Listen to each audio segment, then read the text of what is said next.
নমস্কার বন্ধুরা, Diaz cooking চ্যানেলে আপনাদের সবাইকে স্বাগত।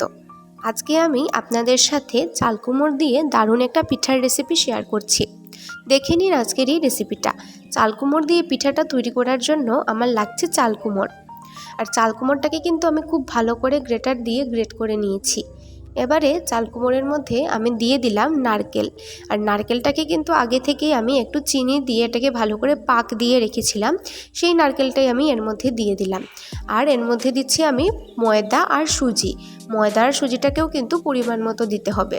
আপনারা যদি এখানে নারকেলটাকে চিনি দিয়ে পাক না করেন তাহলেও কিন্তু হবে, নারকেলটাকে শুধু কুড়িয়ে দিয়ে দেবেন, তারপরে কিন্তু এর মধ্যে চিনি দিয়ে দেবেন। আমি কিন্তু তারপরেও এখানে চিনি দিচ্ছি, পরিমাণ মতো চিনি দিলাম। এবারে সব কিছুকে কিন্তু ভালো করে মেখে নিতে হবে। আর আপনারা যখন ময়দা আর সুজিটা দেবেন তখন কিন্তু অবশ্যই পরিমাণ মতো দেবেন, কারণ এই চালকুমরটা থেকে তো অনেকটাই জল বেরোবে, তাই ভালো করে কিন্তু পরিমাণ করে বুঝে এই সুজি আর ময়দাটাকে দিয়ে ভালো করে মেখে নিতে হবে। ভালো করে এটাকে মেখে নিলাম। এবারে কিন্তু আমি ডুবো তেলে এগুলোকে ভেজে নেব।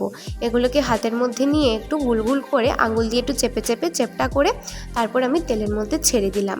এবারে ভালো করে এটাকে উল্টিয়ে পাল্টিয়ে লাল লাল করে ভেজে নেব। আর এই পিঠার কিন্তু খেতে খুবই ভালো হয়। আপনারা যদি চান এটার মধ্যে চাল কুমড়ো না দিয়ে শুধু নারকেল, সুজি, ময়দা, চিনি এগুলো দিয়েও কিন্তু করতে পারেন। পিঠাটা কিন্তু ভাজা হয়ে গেছে, এবারে তুলে নিলাম।